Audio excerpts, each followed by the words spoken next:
우리 옆에 사람과 한번 인사하겠습니다. 직분은 축복의 통로입니다.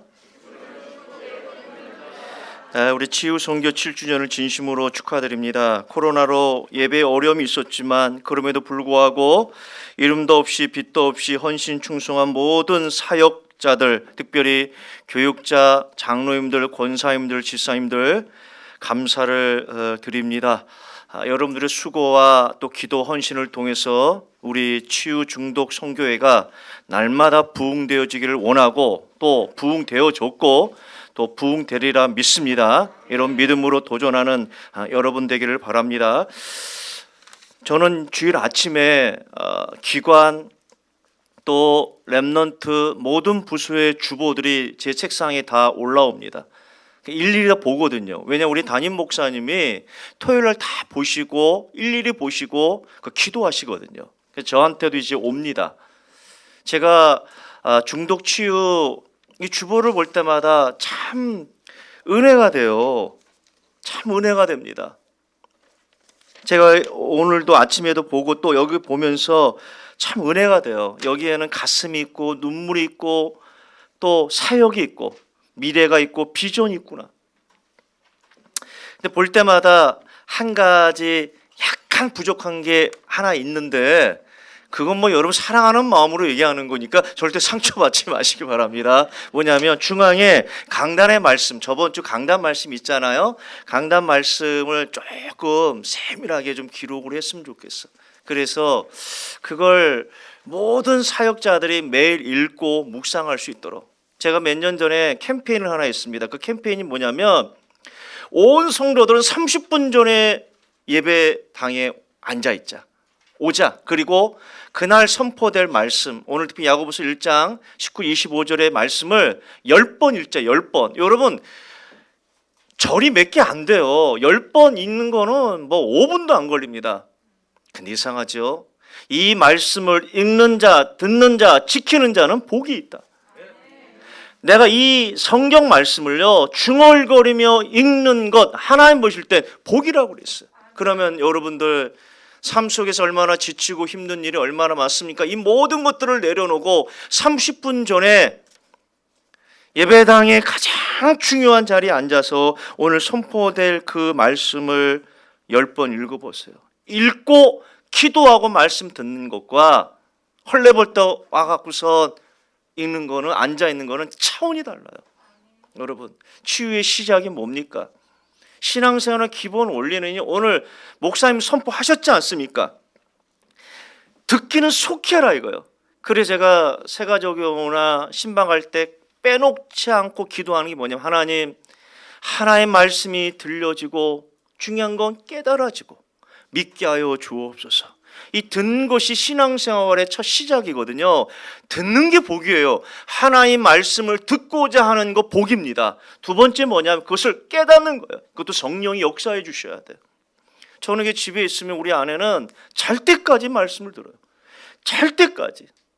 그 우리 가정은요 경상도 메시지가 하루 종일 목사님 메시지가 계속 그 우리 아내가 계속 은혜 받는 거예요. 그 내가 도전을 받아. 사모가 은혜 받기가 쉽지 않거든요. 그런데 이렇게 은혜 받는 거 보면 잘 때까지도 계속 그래 내가 여보 혼자 들어라. 잘 때는 좀 조용히 있어서 계속 듣는 거예요. 그 사람이 참 도전이 돼요.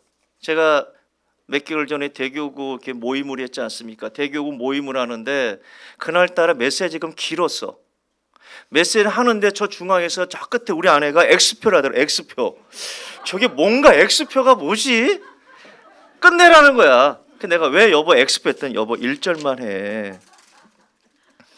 왜 이렇게 길어 1절만 해. 그런 얘기를 하는 사람이 누가 있겠어요? 가문에 없어요. 어떤 장로님이 와서 목사님 1절만 하세요. 이런 분 없어요. 아내만이 강력한 야당이에요. 그래서 내가 또 속으로 알았다. 그래 1절만 해야지. 늘 1절만 해야지. 근데 최근에요 우리 아내가 이런 얘기 하더라고요. 여보 내가 하나님 앞에 회개를 많이 했다는 거예요. 무슨 회개냐 했더니 자기가 성령 해방죄를 졌대요.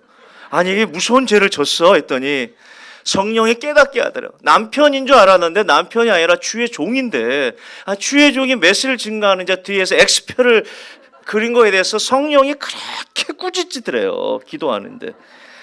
우리 성령님은 참 좋으신 분이에요. 아내를 깨닫게 하니. 그러면서 막 얘기하더라. 근데 이런 얘기했어요. 옛날에 구약시대 죄를 지면 입으로 회개하지만 속건죄가 있다. 속건죄가 뭐냐면 내가 남의 거를 100만 원 훔쳤으면은 그거를 25%를 해서 주는 거다. 그러니까 당신이 성령 해방죄는 하나님 앞에 회개하고 나한테는 물질로 보상해라. 그런 농담을 했는데 성령께서 이렇게 깨닫게 한 것이 참 복이잖아요. 여러분 부부가 하나님 말씀을 읽고 묵상하는 중에 깨닫게 하시는 게 이게 복이에요. 복. 그래서 이 운동이 일어났으면 좋겠어요. 그래서 우리가 카톡으로 계속적으로 단체 카톡방을 만들지 않습니까? 그래서 오늘 한 주간 선포된 그 말씀을 읽는 훈련들. 제가 볼 때 이 반에서는요, 차근차근 하나님의 말씀을 이렇게 풀어 설명하는 것보다는 그날 선포된 강단의 말씀의 본문을 계속 읽는 거예요. 읽는 훈련들. 그게 첫 번째. 그 다음에 선포된 강단의 말씀의 녹취록들, 요약본이 얼마나 많습니까? 그걸 읽고 또 읽고 묵상하고 적고 실천하는, 그 사역자들은 그것이 되어졌는지 확인하는 그런 운동들이 일어났으면 좋겠어요. 저는 분명히 알고 있고 선포합니다. 하나의 말씀을 내 입으로 중얼거리며 읽고 묵상하는 건 하나님 볼 땐 복입니다. 복.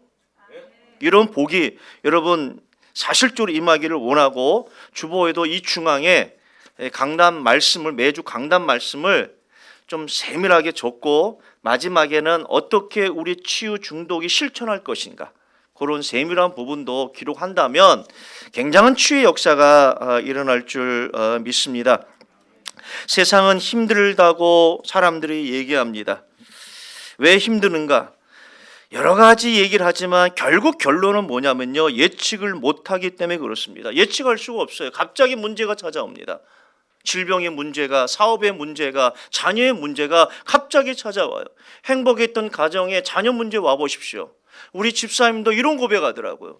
자기는 남부를 게 없어요. 자기는 은행원입니다. 아내도 직장이 있어요. 전문직입니다. 자녀가 백혈병이 왔어요. 감기인 줄 알고 병원 갔더니 큰 병원 가라는 거예요. 큰 병원 가서 조직 검사하고 피 검사했더니 결론이 뭐냐? 백혈병이에요. 그때부터 와르르 무너지는 거예요.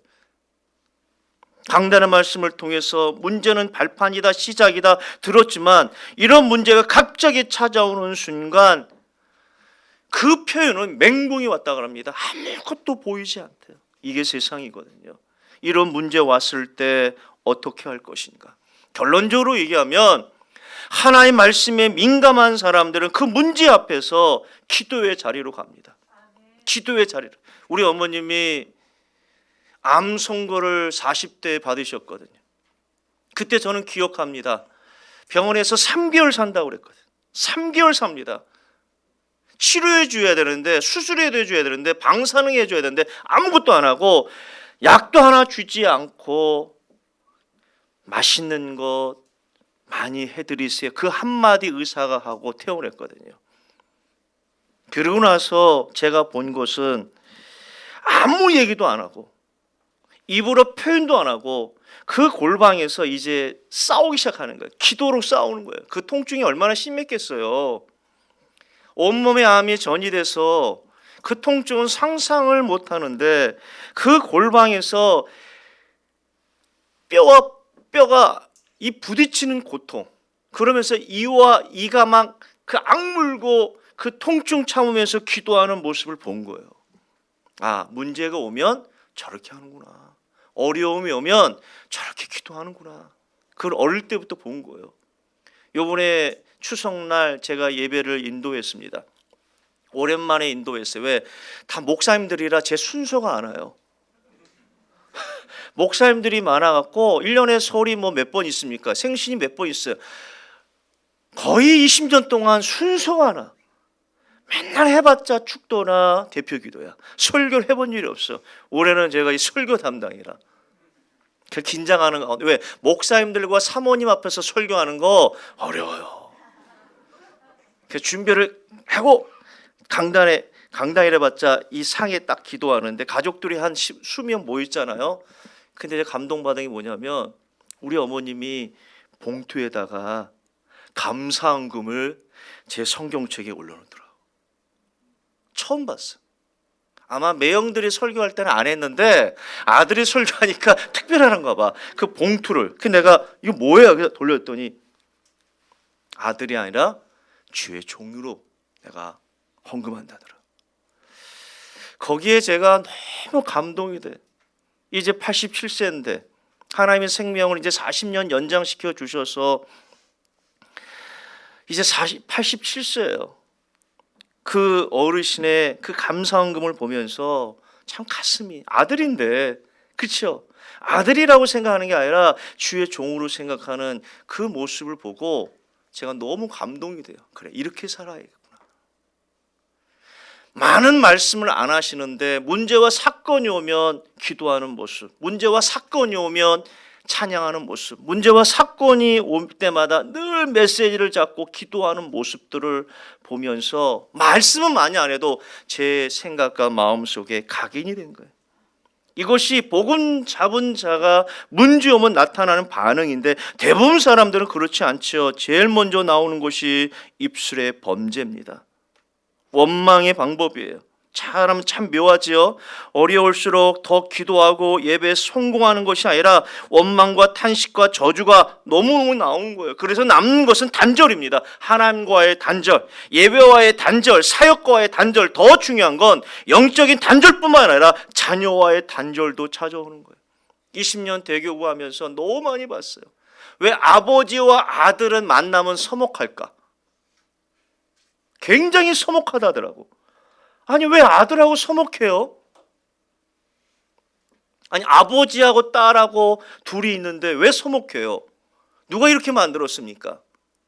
자녀는 전부인데, 아깝지 않은 존재인데 왜 아버지하고 아들 만나면 왜 이렇게 서먹합니까? 밥을 먹으면 왜 대화가 없습니까? 왜 아들이 아버지를 부담시킵니까? 누가 그렇게 만든 문화예요? 우리들이 다 뿌려놓은 씨앗입니다. 이젠 그걸 바꿔야 돼.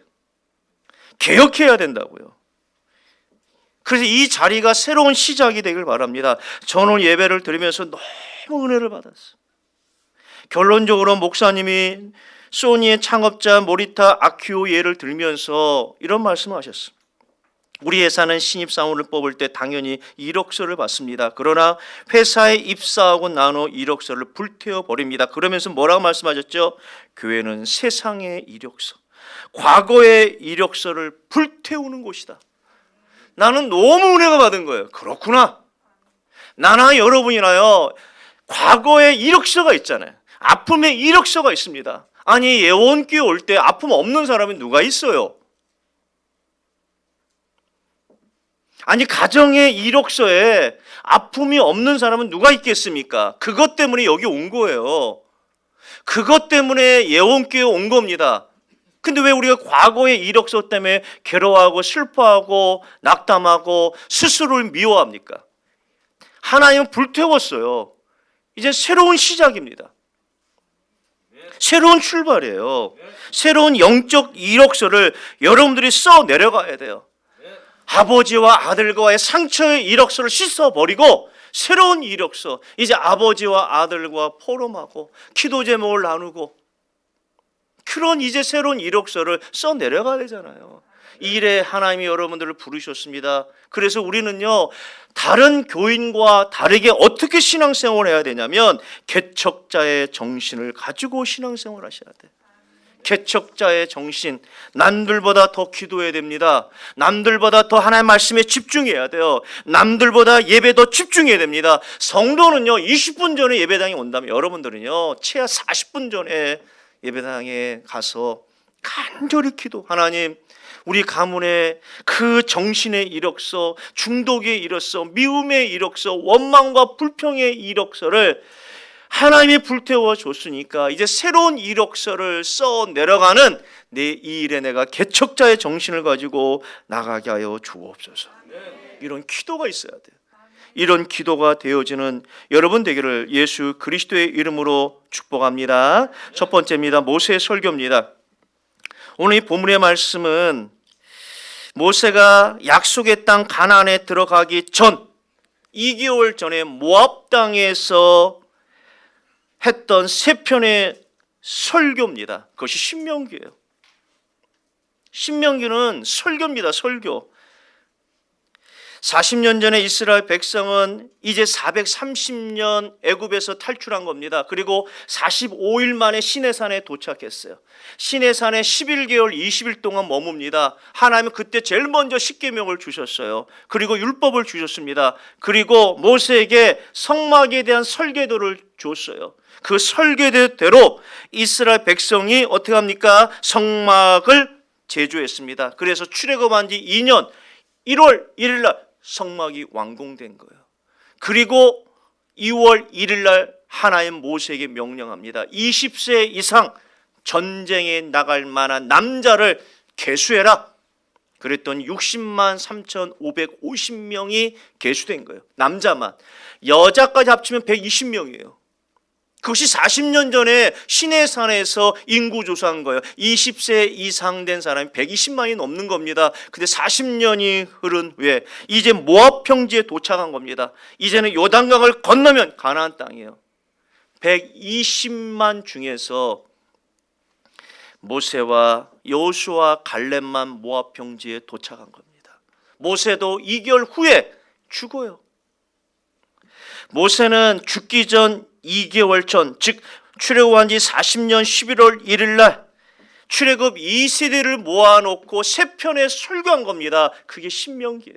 이건 설교가 아니라 유언이에요. 아니 2개월밖에 남지 않은 시한부 인생이 이제 손잡벌 되는 그들에게 마지막 했던 설교, 그건 유언의 메시지예요. 저는 지금도 가슴 아픈 적이 있어요. 한 지역에서 정말 말씀으로 미션을 했던 우리 권사님이 암에 걸린 거예요. 그래서 병원에서는 오래 못 산다, 준비해라. 그래서 내가 아들한테 얘기했어요. 1인실로 모시라 했어요. 1인실로 모시라. 1인실로 모셨어요. 의사가 연락 온 겁니다. 오늘 못 넘긴다. 내가 지역 식구들 다 데려갔어요. 그 권사님이 있고 아들이 있고 며느리가 있고 또 딸이 있고 사위와 가족들이 다 모아놓고 우리 지역 식구들하고 마지막 임종 예배를 드렸어요. 그 예배는 아마 평생 잊지 못할 거예요. 제 메시지는요, 그 메시지가 아니라 마지막 그분에게 주어지는 정말 너무너무 가슴에 나오는 메시지였거든. 그분이 나를 위해 기도해 주고 그 권사님이 사역하는데 참 한 팀이 됐던 제 마음속에 기억되어지는 귀한 분의 인생이 마무리됐을 때 제가 메시지를 어떤 메시지 했겠습니까? 그 메시지를 하고 나서 첫 번째 아들이 인사하고 딸이 인사하고 손자 손녀들이 인사하고 우리 지역의 권사님들 집사님들의 순서들이 인사하고 제가 마지막에 손을 잡고 인사하고 딱 한마디 했거든. 천국에서 봬요. 우리 권사님의 수고와 땀과 헌신은 우리 자녀들에게 다 전달될 겁니다. 그리고 나서 여러분들 봉고차 타고 오는데 5분도 안 돼서 아들한테 연락 온 거예요. 임종하셨습니다. 죽음도요 똑같은 죽음이 아니에요. 그 죽음을 통해 아들 심령 속에 믿음이 100배가 들어간 거예요. 그래서 우리가 죽음을 위해서도 기도해야 돼. 하나님, 나의 죽음이 우리 후손들에게 각인되게 하여 주옵소서. 우리의 죽음을 통해서 우리의 후손들이 이 237과 5천 종족의 언약을 확실히 잡게 하여 주옵소서. 모세는 그런 심정으로 세 편의 설교를 한 겁니다. 그 첫 번째 설교가 신명기 1장 1절에서부터 4장 43절 말씀입니다. 그 내용은 뭐냐? 1세대들이 가나안에 들어가지 못하게 된 원인이 무엇인지 아느냐? 이 말은 너희 부모들이 왜 가나안 땅에 들어가지 못한 이유를 아느냐? 다른 말로 하면요, 너희 부모처럼 살면 안 된다는 거예요. 참 가슴 아프죠. 나는 이 메시지를 오늘 새벽에 준비하면서 너무 가슴이 아파요. 정말 목사이기 때문에 나는 내 아들이 목사 되기를 원해요. 나는 내 아들이 선교사가 되기를 원합니다. 그 길이 어렵고 힘든 길이지만 아버지 입장에서는 자녀가 어떻게 아버지보다 신앙이 좋고 아버지보다 언약이 확실하고 아버지보다 믿음의 사람 되기를 원하고 아버지보다 기도의 사람 되는 거예요. 그렇게 되기를 원해요. 그래서 훈련하고 있어요. 근데 이상하죠? 자녀는 부모를 답습하는 게 있어요. 부모의 말, 행동, 가치관을 그대로 담습니다. 그게 무서운 거예요. 그래서 아들을 데리고 참 해외 캠프도 많이 가고 메시지 증거 현장에 많이 갔어요. 아버지의 모습, 메시지 증거하는 모습, 설교 준비하는 모습, 묵상하는 모습, 그리고 아버지가 설교를 어떻게 준비하는지 설교 노트까지 많이 보여줬거든요. 이렇게 준비한다, 이렇게 준비한다. 그리고 항상 늘 교육했던 게 뭐냐면 하나님을 의식하며 살라는 거예요. 하나님을 의식하며 살라는 거예요. 하나님을 의식하며 산다는 게 뭐냐면 성경 중심으로 살아라. 성경을 읽고 묵상하고 하나님을 의식하는 방법이 바로 그 다음에 사람을 의식하며 살아라. 누나를 의식하고 살고 엄마 아빠에서도 의식하게 살아라. 함부로 엄마 아빠이기 때문에 함부로 하지 말고 누나이기 때문에 함부로 하지 말고. 오늘 첫 번째 설교는 120세 된 할아버지 모세가 손자 손녀들에게 강하게 선포하는 메시지가 뭐냐? 부모처럼 살지 말라는 거예요.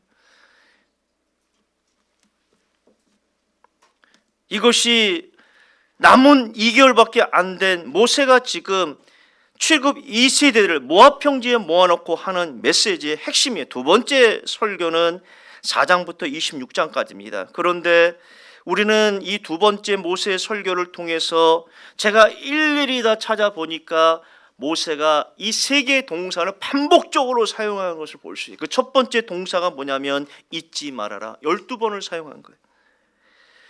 6장 12절에 보니까 너는 조심하여 너를 애굽 땅 종되었던 집에서 인도하여 내신 여호와를 잊지 말아라. 두 번째 설교에서 가장 많이 나오는 그 단어의 동사가 잊지 말아라. 너를 구원하신 여호와를 잊지 말아라. 아멘. 여러분들 치유의 시작은 바로 그건 겁니다. 내가 누군데 어떤 존재였는데 죄는 왜 무섭죠? 죄는 결과가 있습니다. 심판이에요. 죄의 싹슨 사망이다. 이게 사망이란 말은 여러분들 헬라어로 게헨나이란 단어인데 한국어로 번역하면 음부지옥이에요. 죄는 결과가 음부지옥이거든요. 감기는 무섭지 않지만 암은 무섭습니다. 왜? 암의 결과가 무섭기 때문에 죄가 그렇게 무서운 거예요. 그 죄를 사하기 위해서 말씀으로 하지 않으시고 만왕의 왕이신 그 하나님의 인간의 몸을 이 땅에 오시고 십자가에서 붉은 피를 다 쏟아내신 거예요. 그래서 얻어진 것이 구원입니다. 아마 우리의 자녀들이 이 구원의 축복과 구원의 감격만 있으면 세상을 이길 것 같아요. 세상에 어떤 어려움도 이길 것 같아요. 여러분도 이길 것 같아요. 왜? 복음은 다스리는 힘이 있거든요. 본능대로 살아왔던 우리의 인생들, 복음은요 우리를 본능대로 살게 하지 않고 말씀대로 살게 합니다. 그래서 복음은 다스리는 힘이 있어요. 우리 장로님이 기도하신 것처럼 세상은 분노 사회 아닙니까? 너무 분노를 잘해요. 분노를 잘합니다. 요번에 결혼하는 우리 곧 결혼한 우리 목사님 부부하고 식사한 적이 있어요. 저번 주 월요일 날. 그때 우리 아내가 얘기하더라고. 우리 목사님은 21년 결혼했는데 한 번도 화를 낸 적이 없다더라고. 대단하죠? 이렇게 보여도 여러분 무섭다고 생각하는데 축구할 때나 무섭지. 이제 축구도 안 해. 하도 부러져 갖고 이제 담임 목사님의 1000명이 너는 축구하지 말라 했다. 그때부터 딱 끊었다고. 지금도 축구하라고 아침부터 연락 와요. 내일 축구하라고. 안 합니다. 목사님의 말은 1000명으로 알기 때문에 안 합니다. 몸은 근질근질 거리는데 축구만 보지 축구는 안 합니다. 그런 얘기 하더라고. 그게 옆에 있는 목사님 놀래는 한 번도 없어요. 왜냐하면 제 가치관이 집에서는 쏘리상 올리지 말라. 쏘리상 올리지 말라. 그리고 우리 어머님이 결혼할 때 이런 말씀을 저한테 해줬거든요. 남자는 사회생활에서 사역할 때는 강하게 하지만 집에서는 종이 되어야 된다고 하더라고요. 우리 아버님이 종이 아니었거든. 주인이었거든. 폭군이었거든. 바로였어요. 가이사이니까 집안이 어떻게 되겠냐고. 마음대로 합니다. 마음대로. 86세 소천하셨는데 부엌이에요. 라면도 못 끓여요. 그럼 우리 어머니가 얼마나 힘들었겠어요. 그러면서 저한테 하는 말이, 남자는 밖에서는 힘있게 살아야겠도 집에서는 종이 되라, 종이 되라 그러더라. 되게 각인이 됐다고. 그래서 집안에 제가 서열 5위입니다. 5위. 첫 번째가 딸, 두 번째가 아들, 세 번째가 아내, 네 번째가 초롱이 강아지, 네 번째가 저입니다. 저. 그래서 우리 딸 아들이 가장 만만한 상대가 저예요. 만만한 상대가 저예요. 저번에는 11시 반 됐는데 우리 딸이 포카리 스웨트 먹고 싶다 하더라고. 사오라는 거예요. 그래서 제가 강아지 데리고 사왔어요. 우리 어머님의 말씀이 기억되다. 남자는 종이 되라. 아니, 종이 되는데 뭐 대꾸를 합니까? 그 우리 아내가 그런 얘기를 해요. 그게 진실입니까? 맞습니까? 예, 그래요. 왜냐하면 철칙이 절대로 분노를 내지 말자. 왜냐하면 분노를 내면 그것이 영향을 끼쳐요, 자녀들한테. 그래서 정말 목사로서 집안에서도 참 조심하게 산 것 같아. 지금도 그렇지만 늘 조심한 것 같아. 원래 집안에서는 무너질 수 있잖아요. 근데 자식이 보잖아. 아들이 보고 딸이 본다고 생각하니까 집에서는 편해야 되는데, 그 목사라는 그것을 지키려고 참 애를 썼던 것 같아. 그래서 우리 아내가 이런 얘기하대. 여보, 어깨에 힘 좀 빼 그러더라고. 그냥 집에서는 편안하게 있어 그러더라고. 내가 얼마나 이렇게 의식하냐면, 내가 목사님한테 참 배운 게 너무 많은 거거든요. 목사는 영향을 끼친다. 그래서 제가 집에 나갈 때는 이렇게 나가요. 오늘 아침 4시부터 재활용하는데도 이렇게 나갑니다. 박스 줍고 음식물 쓰레기야. 왜? 목사로 아니까. 늘 조심스러운 거예요. 나 하나 때문에 금이 가면 안 되잖아요. 여러분은요, 예원교회 대표성을 갖고 있거든요. 난 예원교회다 그러면 예원교회 대표성이 있는 거예요.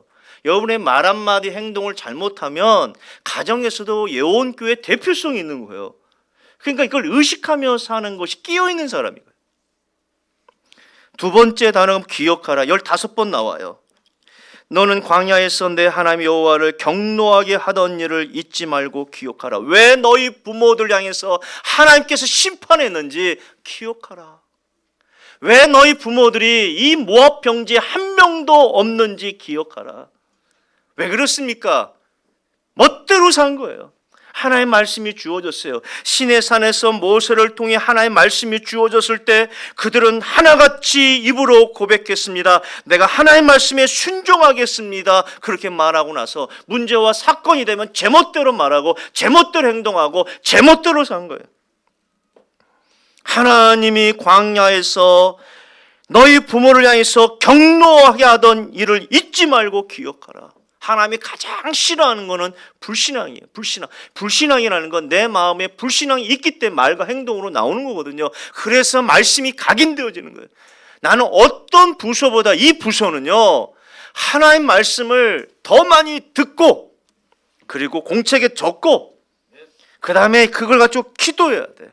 그런 캠페인이 일어나야 돼. 안 그러면요, 각인된 대로 살거든, 사람은. 목사 가문이기 때문에 아이들은 어떻게 해요? 내가 아버지의 길을 가야겠다. 나도 목사에 대한 꿈을 갖고 있는 것이 뭐냐면 그런 거거든요. 여러분, 장로님 가문, 권사님 가문에 장로들이 나오는 게 정상이에요. 그러지 못했다고 하면 얼마나 우리가 기도해야 되겠습니까? 세 번째 단어가 제일 많이 나온 30번 나왔어요. 우상을 섬기지 말라. 신명기 6장 14절에 보니까 너희는 다른 신들 곧 내 사면에 있는 백성의 신들을 따르지 말라. 다른 말로 하면 오직 하나님, 그것이 안 된 거예요. 우상을 섬겼다는 것은 딴 것을 보게 된 거예요. 세상의 정보가 중요하지만 세상의 정보에 끌려가지 않았으면 좋겠어요. 세상의 흐름이 강하지만 세상의 흐름에 따라가지 않았으면 좋겠어요.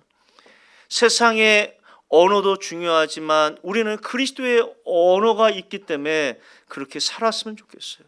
여러분, 저는 삶이 얼마나 단순한지 몰라요. 이 강속으로 벗어난 적이 없어요. 1년 내내. 특히 코로나 시국에는요, 강서구만 갔다. 집하고 교회밖에 없어요. 교회는 제가 제일 일찍 오거든요. 제일 퇴근합니다. 교회밖에 없어요. 강서구에 벗어난 일이 없어요. 삶이. 그래 기껏해야 운동 하나 하는 거, 운동하는 거. 점심시간에 운동하는 거 하나밖에 없어요. 재미없는 줄 아시죠? 안 그래요. 얼마나 재밌는지 몰라. 얼마나 재밌는지 몰라요. 하나님의 삶은요, 단순해야 돼. 복잡한 것 자체가 어떻게 합니까? 세상의 흐름에 우리가 점령당하는 거예요. 모세는 두 번째 설교를 통해서 세 개의 단어를 끊임없이 반복합니다. 잊지 말아라, 기억하라, 우상을 섬기지 말라. 여러분 심령 속에 어떻게 하면 우리 마음속에 있지 않을까? 하나님 말씀을 기억할까? 우상을 섬기지 않는 방법이 도대체 무엇인가? 그것을 곰곰이 묵상하는 여러분 되시기를 바랍니다. 그래서 모세의 설교가 여러분 심령에 각인되기를 소원합니다. 두 번째입니다. 회복과 치유의 시작입니다. 신명기 6장에 모세는 두 번째 설교를 통해서 이 세 가지 동사를 반복하면서 절대로 잊지 말고 절대로 기억해야 되고 우상을 섬기지 말라고 거듭 강조했는데, 그렇다면 이 단어를 잊지 않고 기억하고 삶 속에서 실천하는 방법이 무엇인가? 오늘 신명기 6장에 보니까 여호와 사랑이에요. 그 4절에 보니까 이스라엘아 들으라. 이 들으란 말은 히브리어로 쉐마입니다. 쉐마. 들으라.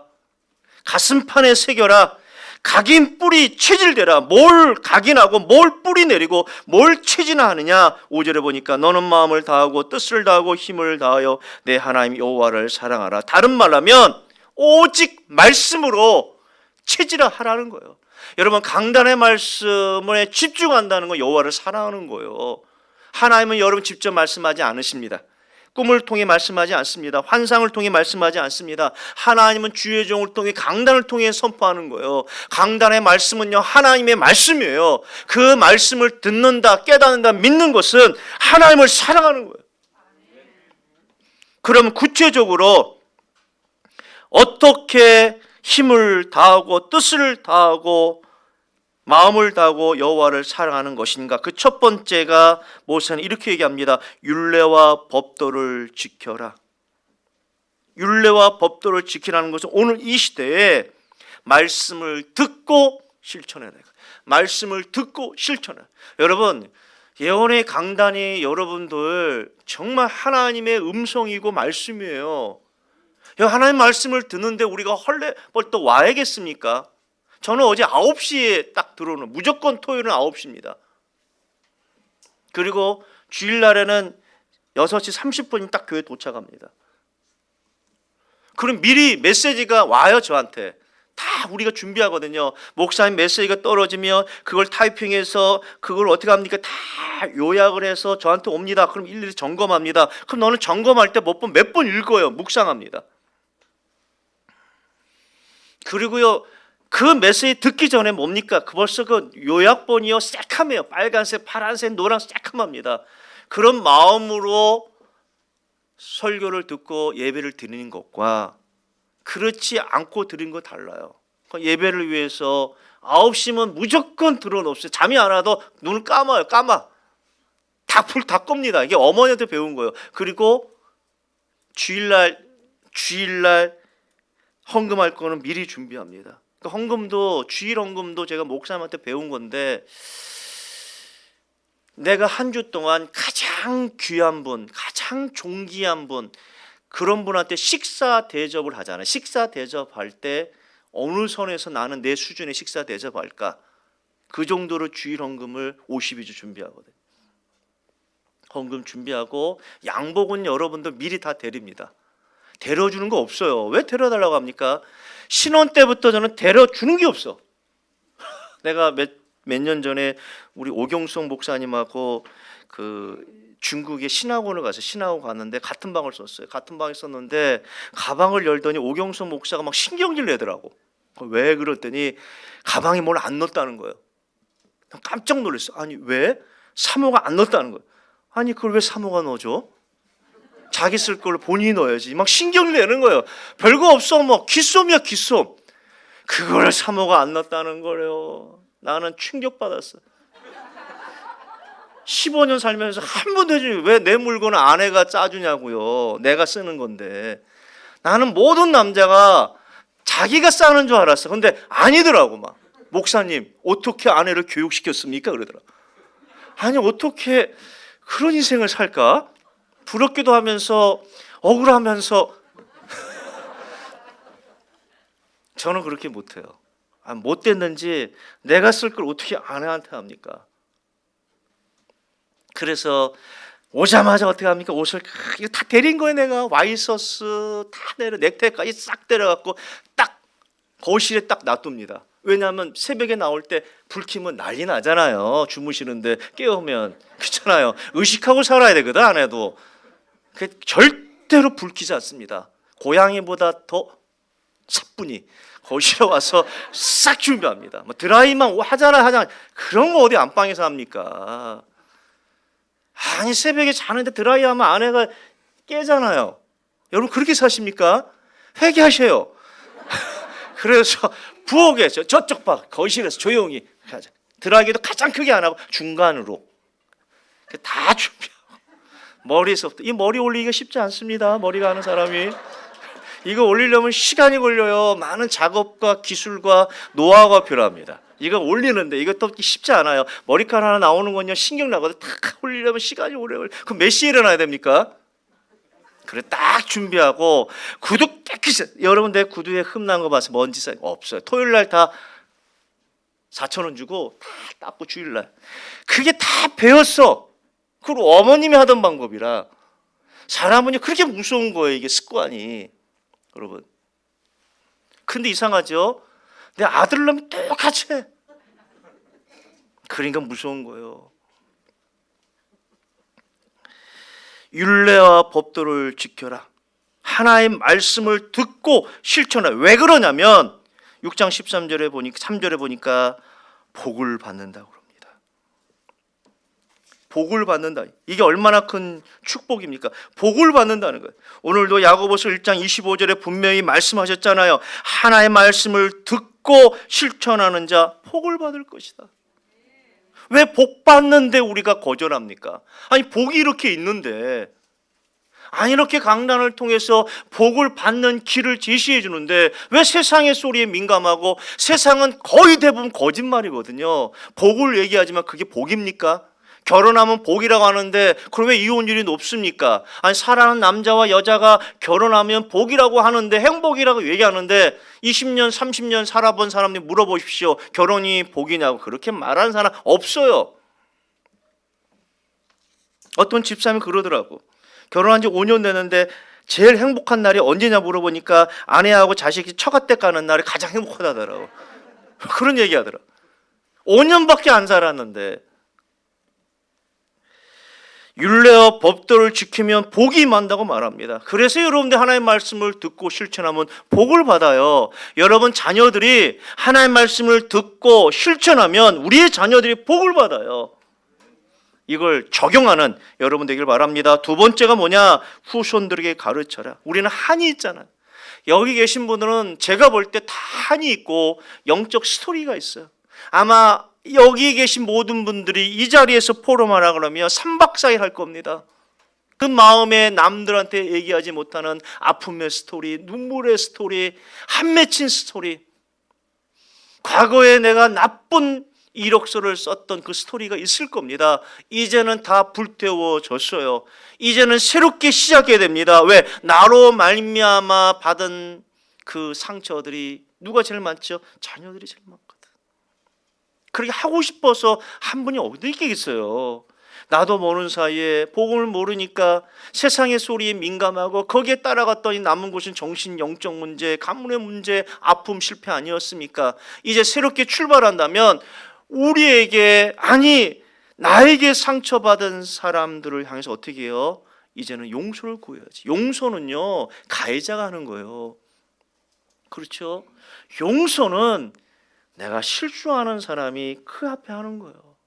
그래서 어떻게 해요? 이제부터는 사랑의 말로, 이젠 섬김의 말로, 원리스의 말로 우리의 자녀들을 위로해야 됩니다. 그러나 그렇다고 그 심령이 변하는 건 아니거든. 말씀이 들어가야 돼요. 그래서 6장 7절에 보니까 내 자녀에게 부지런히 가르쳐라. 어느 정도로 가르쳐야 됩니까? 7절에 보니까 집에 있을 든지 길에 있든지 누워 있을 때 일어날 때마다 이 말씀을 강론하라. 왜요? 손목에 매버려라. 자녀들을 말씀을 모든 것에 말씀이 지침서가 될 수 있도록 미간에 붙여라. 이 말은 모든 생각과 사고가 말씀 중심으로 결정할 수 있도록 해라. 집 문설주와 바깥문에 기록하라. 말씀으로 가정을 이끌어라. 그것이 부모의 마음이에요. 7주년 맞이하면서 모든 우리 귀한 분들이 이렇게 실천되기를 원합니다. 이렇게 되면 어떻게 되는가? 그것이 20절에서 25절이에요. 후일에 아들이 아버지한테 이렇게 물어봅니다. 아들이 아버지에게 우리 하나님 여호와께서 명령하신 증거와 율례와 법도가 무슨 뜻입니까? 우리 하나님이라고 그래요. 아버지 하나님, 나의 하나님이 말씀하셨던 율례와 법도가 무엇입니까? 아버지 가르쳐 주세요. 그럼 아버지가 어떻게 해요? 자녀를 향해서 말씀을 풀어주는 거야. 이게 얼마나 큰 축복입니까? 아니, 아버지와 아들이 서먹해. 이게 한국 문화의 아버지와 아들 아닙니까? 이게 사단이 뿌려놓은 가라지의 올무예요. 왜 아버지와 아들이 서먹합니까? 만나면 좋지요. 만나면 즐겁지요.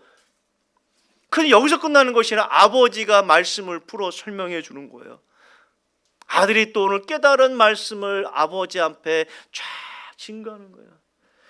그런 걸 꿈꿔야지요. 그것이 우리 가정 현장에 일어나야지요. 우리 후손들에게 일어나야지요. 그래서 명문 가문이 되어야 되지 않겠습니까? 이 본문의 말씀이 여러분 가정에 성취되는 귀한 역사 임하기를 예수 그리스도 이름으로 축복합니다. 하나님 감사합니다. 7주년 맞이해서 우리 여기에 귀한 목사님, 귀한 장로님, 귀한 권사님, 집사님들, 성도들이 하나님 앞에 감사 예배를 드릴 수 있도록 은혜해 주신 것 감사합니다. 오늘도 모세를 통해서 유언의 메시지를 들었는데 그 유언의 메시지가 우리 마음속에 각인되기를 원합니다. 율례와 법도를 지켜라. 수천년 전에 모압 평지에서 모세가 했던 세 편의 설교 중에 너무너무 간절하게 얘기했던 그 메시지, 오늘 이 시대에 하나님의 강단의 말씀을 듣고 실천하라는 그 메시지가 우리 가슴에 임하게 하여 주시고 삶 동안 말씀을 읽고 묵상하는 운동이 우리 이 중독 치유 성교에 일어나기를 원합니다. 매 순간마다 선포됐던 말씀을 읽고 또 선포된 말씀을 묵상하며 어떻게 하면 적용할까? 가정에 적용할지, 사업체에 적용할지, 부부 사이에 적용할지, 자녀에게 적용할지를 늘 기록하고 그거 붙잡고 기도할 때 반드시 응답될 줄 믿사오니 이 운동이 곳곳에 일어나게 하여 주옵소서. 그러므로 말하면 치유 역사 있게 하시고 회복 역사 있게 하시고 과거의 상처의 모든 이력서는 하나님이 찢어버렸사오니 이제는 새로운 영적 이력서를 써내려가는 모든 분들 되게 하여 주옵소서. 예수 그리스도의 이름으로 감사하며 기도드리옵나이다.